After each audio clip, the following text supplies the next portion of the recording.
Hey guys, Buildzoid here, and today I'm going to be responding to a few of the comments under the practical demonstration of dual rank and single rank memory configuration differences video.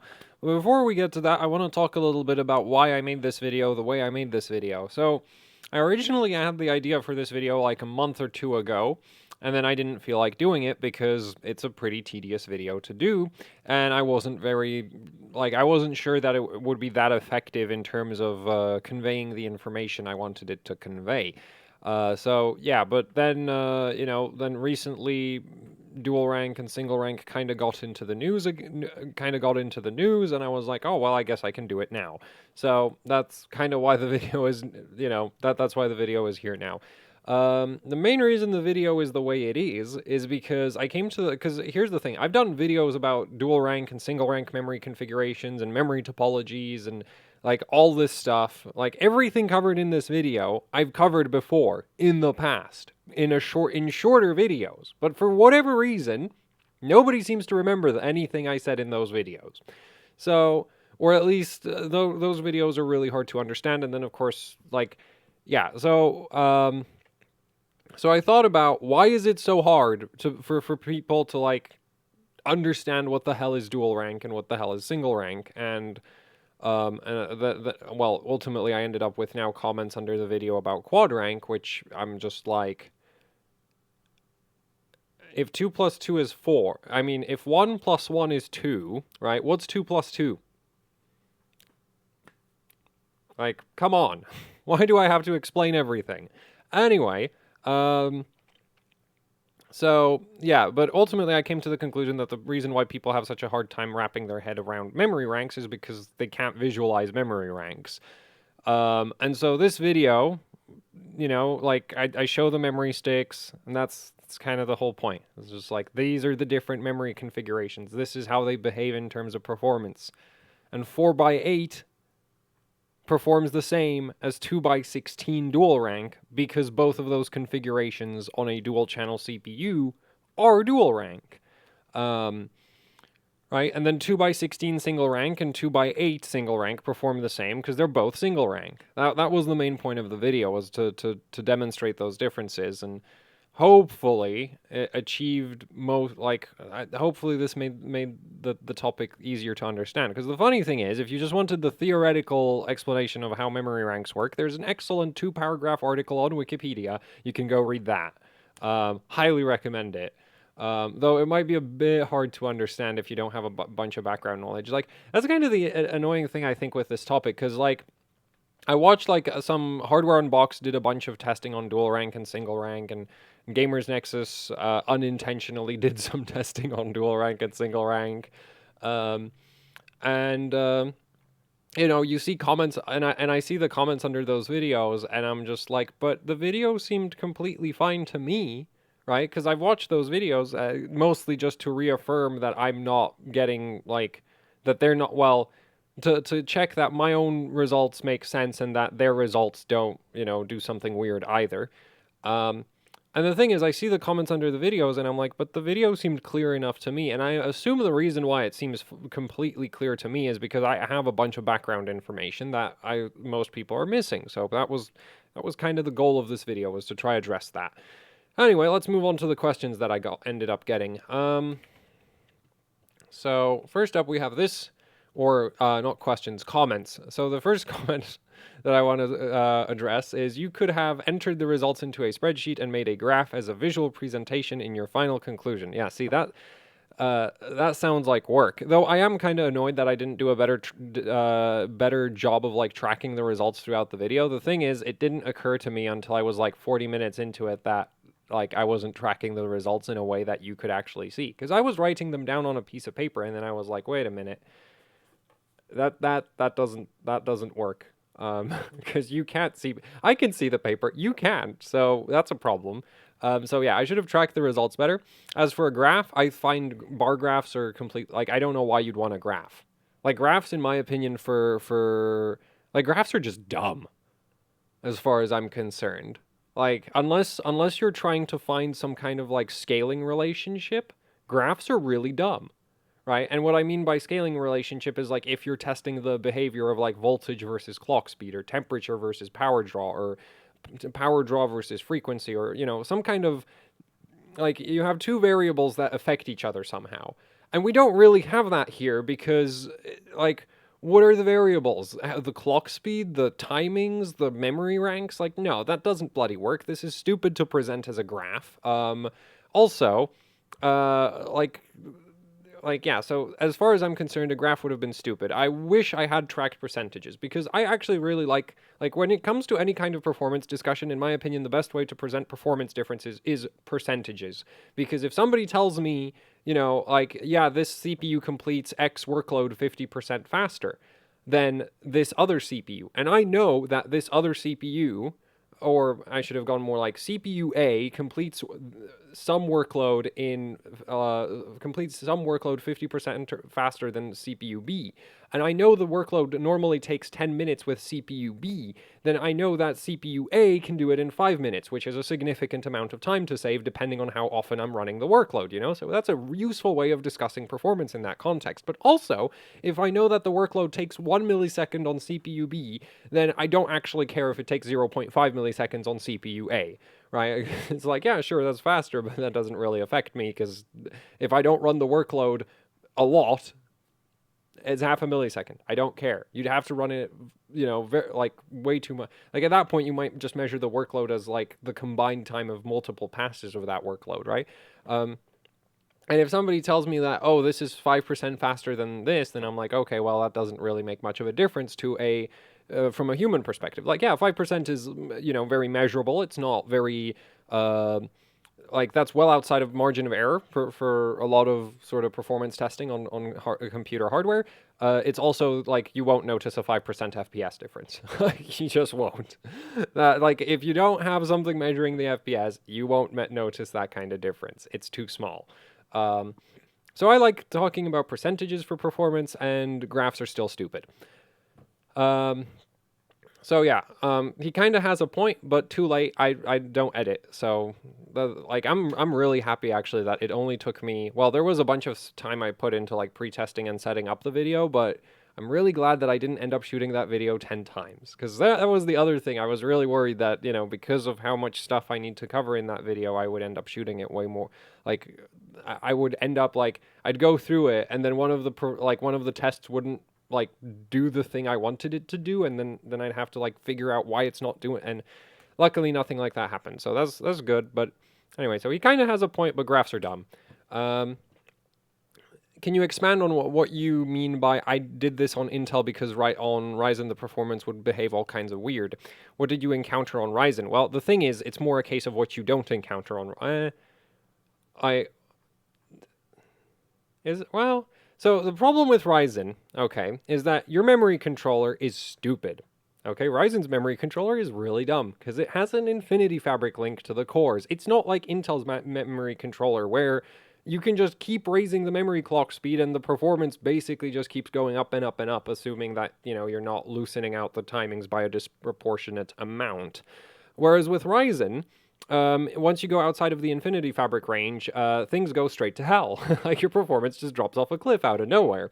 And that doesn't happen on Intel. So I wanted to, because that's the thing, is like single rank can clock stupid high on both Intel CPUs and Ryzen CPUs. Like on Ryzen, I've done videos, you know, with single rank memory configurations doing well over 5 gigahertz, right? And the thing is, but the problem with those 5 gigahertz memory configurations on Ryzen is they perform basically about the same as like single rank 3800 with tight timings.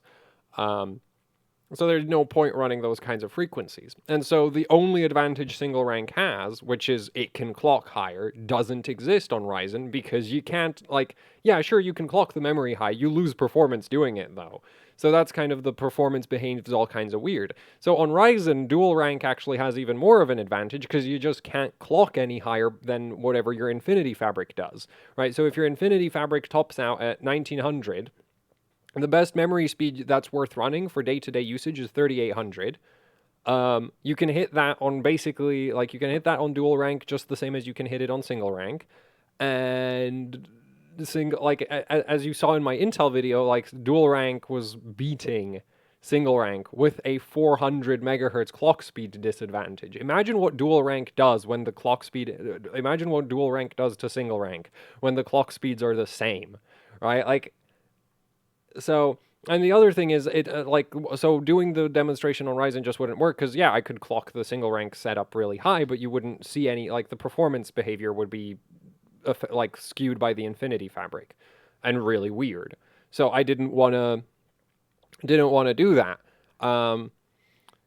So yeah, that's basically why I didn't do the test on Ryzen, because Ryzen would have just mashed the performance differences into, like, we wouldn't be discussing like, oh, dual rank has a clock speed, like, has a efficiency advantage over single rank. We'd be talking about how the Infinity Fabric is really annoying to deal with. Anyway, next comment. More than dual rank via single rank, you should have done a video on how to know if a memory stick is single or dual rank, because in most specification sheets in any sites, we don't have that information about. Yeah, so the thing is that there's no way to really there's no easy way to identify that. So you can try buy like OEM memory sticks, by which I mean memory sticks direct from Samsung or like direct from Micron. Well, Crucial, I guess, technically makes like we're talking, when I say OEM memory sticks, I mean like green PCBs, no binning, JDEC specs, so we're talking like 2666 CL19, 3200 CL22, those kinds of memory sticks. And the thing about those kinds of memory sticks is they're used for like server applications and workstations, and so they need to have very detailed specs. Okay, like the system builders who use those kinds of sticks kind of need to know if they're buying like quad rank or dual rank, or, well, if they're going to be building a dual rank or quad rank or single rank setup into their system. And so OEM sticks will actually have a lot of details, like what die they use, how many ranks they have, all that kind of stuff. But for your sort of consumer memory, you don't get that information. And now somebody's going to be like, oh, so let's just go buy OEM memory sticks. Yeah, so the thing about the OEM memory sticks is they might offer better documentation on what's actually on them. Generally, what's on them is also pretty bad. Okay, like that's the downside. Like OEM memory sticks are generally binned like trash, and the PCBs are the bare minimum, except like the bare minimum that's acceptable for that memory specification. And so I would not buy OEM memory sticks. I wouldn't ever. It's a bad idea. Well, unless okay, that's not entirely true. There are scenarios where they make sense, but under most circumstances, I wouldn't buy OEM memory sticks. Okay, like they're just not that great. Oh, I guess if you're just running them at stock, then it doesn't really affect you. And, in that case, yeah, the extra documentation about how many ranks they have is very useful. But with your, like HyperX or Kingston, Corsair, Team Group, G-Skill, Crucial, and their, like, consumer memory lineups, they don't track how many ranks the memory sticks have, because the memory sticks are built with whatever is cheapest that day, right? So if you have like a 3200 CL16 16 gigabyte memory stick, you could have it built with 2 ranks of 8 gigabit AFR from Hynix, 2 ranks of 8 gigabit MFR, CJR, DJR. You can have it built with MJR, which I think is it could be single rank with MJR, which is a 16 gigabit IC. There, I don't actually know what all the different 16 gigabit Hynix chips are, but yeah, those exist. It couldn't be built with Samsung MDI because Samsung MDI 16 gigabit is trash. But it could be built with like Micron Rev B, which is pretty good. So, it could be built with Samsung B-Die. It could be built with Samsung C-Die. With B-Die and C-Die, it would be dual rank. It could be built with Samsung D-Die, which would also like be dual rank. That's 8 gigabit D-Die. So you basically, for a 3200 CL16 16 gigabyte memory stick, you have a bajillion options in terms of what memory chips you can use and still meet the 3200 CL16 specification. And the problem with that is, why would you not just use the cheapest memory chip that shows up at the factory that day, right? And that's exactly what the memory manufacturers do. So that's why you can't identify these, because they don't want them to be identifiable, because the manufacturers themselves don't care what memory chips they whack on what memory kit if the spec is low enough.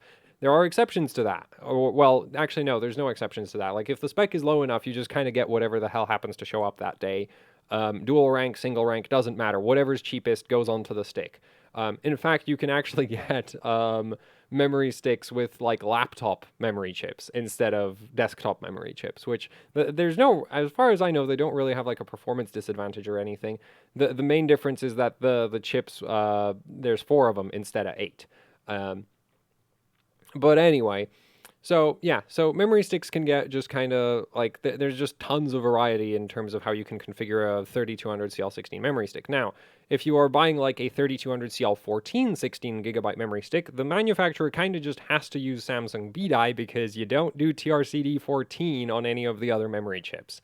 And so basically, if you want like to buy dual rank 16GB memory sticks, you basically need to go for memory sticks with BDI specs because Samsung BDI is an 8GB memory chip. Therefore, it is physically impossible to build a 16GB Samsung BDI memory stick that isn't dual rank.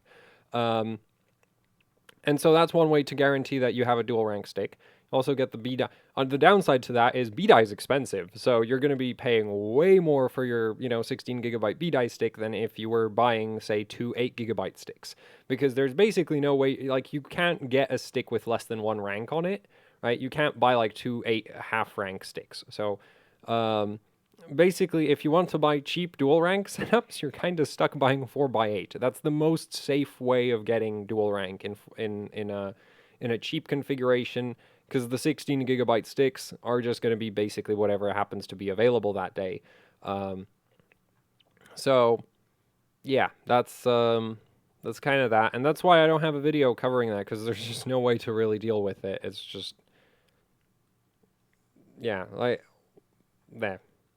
That's kind of that. So like, there's not really any more I can add to that. I don't think. It's just kind of like memory sticks just don't really, like, because people don't care that much about their memory, the manufacturers also don't care, right? So if people actually started like specifically, and the thing is just like, and for the average user, it doesn't matter. Like, they're going to buy their 3200 CL16 memory stick, and they're not going to even enable the XMP profile, so it's going to be running at 2133 CL15, and they're never going to notice because they're never going to check their memory speed.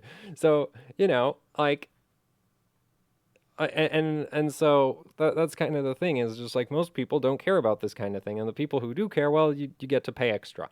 That's kind of how this works right now. And unless a lot of people care, there's no reason for the memory manufacturers to change how they do things, right? Because, like, if it doesn't increase sales, it doesn't matter. So that's kind of that. This comment, would there be any difference in T-topology? Yes. So, and actually, it's kind of funny. So when I was originally pre-testing for the video, the 4x8 setup was maxing out at 4266, or I think maybe even 4300. And I think on an even earlier BIOS, I had it doing all the way up to 4400, but that might have been related to TCL19. So I can't remember right now, but there was like, the 4x8 setup was actually clocking better than the 2x16 setup until I updated the BIOS. And then with the BIOS update, the 2x16 setup started doing 4400, and the 4x8 setup was still stuck at like 4266. But before that, it was reversed. It was actually 4133 on 2x16 and 4266 on 4x8. On a T-topology motherboard, 2x16 clocks like trash. Like, honestly, I don't know where 2x16, like, and when I say 2x16, I mean 2x16 dual rank, not single rank, though single rank would also clock a lot worse. So basically, the results I had in the video was like 2x8 BDI was doing 4666, 2x16 Micron Rev B was doing 4800, but for actual stability, it was 4533. The 2x16 BDI was doing 4400, and the 4x8 was doing 4266. If we were on a T-topology motherboard, I think it would stack up something like 4400 on 4x8, maybe 4533 on 4x8. Really, like, again, there's too many variables, but the 4x8 setup would be the highest clocking setup then. 2x8 would probably still do 4400. 2x16 would probably also still do 4400. Though I'm not 100% certain. Like, it really depends on the T topology. I've seen some T topology boards that play better with 2x8, like two single rank sticks than others, but it could be anything like 4 single rank sticks doing, 4400, then 2 single rank sticks doing 4266, and then 2 dual rank sticks doing like 3600 or something. So it would just, like, it wouldn't actually affect the performance per clock. It would drastically affect which clocks are achievable on which configuration. So that's the difference. Like, the topology doesn't actually affect the performance at the same settings. It completely changes what kind of settings are achievable, right? So it would completely flip the hierarchy in terms of clock speeds, because I was getting, up to 4800 in two single rank, then 4400 on 2 dual rank, and 4 single rank sticks were doing 4266. On a T topology, the 4 single rank sticks would be the best in terms of max clock speed, and then you'd have the 2 single rank sticks, and then at the very bottom you'd have like 2 dual rank sticks. And 4 dual rank sticks, I actually don't know how that would behave, because it's not really something I enjoy testing very much, because it's just like the thing is, it's such a ridiculous, like, you're looking at 64 gig or 128 gig memory configuration, and it's like, I have no use for that much RAM, so it's just completely irrelevant to me. And I know there's workstation applications where it's like useful, and it's like, the thing is just like, the only reason my daily system has 32 gigs of RAM is Minecraft mod packs. So, like, it's like, I don't need a ton of RAM, and I don't really enjoy testing these super ridiculous setups, because they're honestly kind of annoying to work with. I run into a lot of issues once you get up into the, like, 60, well, depends how you're getting to 64 gigs. If you're running 64 gigs dual rank, it's not too bad. If you're on if you're 64 gigs quad rank or 128 gigs quad rank, it is awful to work with. So yeah, so I'm not sure how, like, quad rank would behave on T topology, but yeah, hopefully that makes sense. Next we have, what about 4 times dual rank? 4 times DDR4, each one is DR. So this guy, like, I'm assuming this guy actually watched the video and didn't fall asleep while watching it. But so if 1 plus 1, right, 1 single rank stick plus 1 single rank stick on 1 memory channel equals 2, which is dual rank, then what does 2 plus 2 equal? If they're on the same channel, right? Like, unless if you're on X299 or Threadripper, then you have 4 memory channels, so that you just end up in dual rank on each channel, because the ranks are per channel. And the video addressed this. This guy didn't watch the video. Screw him. Like, I don't know how much simpler I could have made the video for this guy to get it. This is the kind of guy who's the reason why that video exists. But he apparently can't even do basic math. So, anyway, moving on. If I already own the Crucial kit you showed, could I buy a second kit to make them dual rank, running 4 sticks, or will I get issues since they weren't all binned together? No, you can mix them together. Well, it should be fine if you buy 2 more sticks, but it's not. I don't think Crucial would officially support it. So if you run into any, like, instability issues or compatibility issues, you're kind of on your own. At the same time, if you do go to, if you go from single rank to dual rank and you lose, say, 400 megahertz worth of clock speed, it's still faster, right? Like, that's the other thing, is like, yeah, it might not work at the XMP spec of the sticks, which is 4000. Yeah, if he's using the same ones I have in the video, then those are 4000 CL18. Like, if you're running, if you drop from 4000 CL18 to 3866 CL18, you're still going to be faster on the dual rank setup than on the single rank setup. You drop all the way down to 3600, I still think the dual rank the dual rank setup is still going to be faster than the single rank setup. So I have a video, demonstrating this as well. Hopefully I remember to leave it in the description. Anyway. Next comment, okay, so I have single rank DIMMs, you have to get 4 for max performance. One questions, do the single rank DIMMs overclock better than dual? This guy didn't watch the video either, did he? Because I'm pretty sure that video shows a single rank memory configuration going all the way up to, like, 4666, and a dual rank configuration topping out at 4400. Well, technically, there was also a single rank configuration that would boot all the way up to 4800. It just wasn't stable at that point. So, Yeah, I'm gonna assume he'd like this. This is why like I hate making videos. Comments like this, because it's like I don't know how much more I could simplify the material. Like, what am I supposed to do?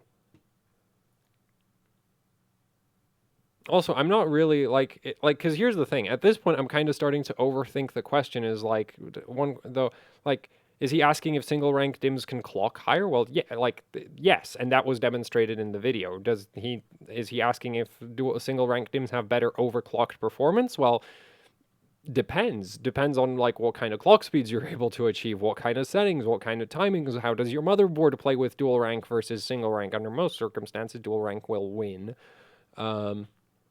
In terms of actual performance. But is he asking if 4x8 is better than 2x16? That again depends. If he's asking 4x8 dual rank versus 2x16 dual rank is better, then that depends again on your motherboard. But I'm like, so there. I hate this comment. I hate this comment so much. Is that it? Yeah, that's it. That's all the comments. That's all the comments I decided to pick out and respond to, because I felt like they covered the spectrum of most of the questions that were showing up.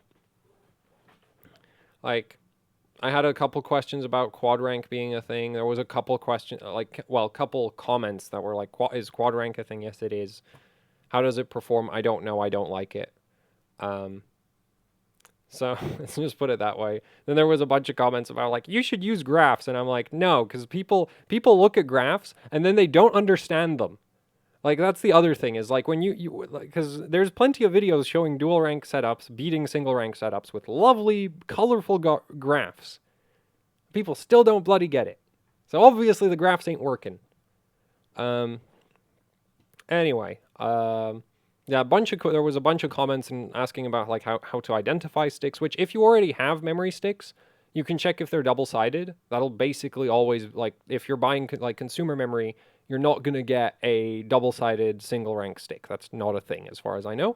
You also won't get a double-sided quad rank stick, except for one exception that we're just going to pretend doesn't exist, because it's not even an official memory stick thing. Like, it's not even an official spec for memory sticks. Asus made it up so that they could shove 64 gigs of BDI into the Maximus 11 Apex. Anyway, let's just end this video. Because yeah, that's everything I really wanted to cover. So hopefully this, I don't know, clears some of the remaining confusion. But at this point, I feel like I couldn't make this simpler. Like, I just can't. So yeah, hopefully this is the last time I have to deal with this topic. And that's it. Thanks for watching. And like, share, subscribe, leave any comments, questions, suggestions down in the comment section below. If you'd like to support what I do here with the channel, I have a Patreon where you can support me directly. There's a link in the description. Then there's also the HOC Teespring store where you can pick up shirts, stickers, posters, the usual YouTuber merch. There's a link to that down in the description below as well. And yeah, that's it for the video. So thanks for watching, and goodbye.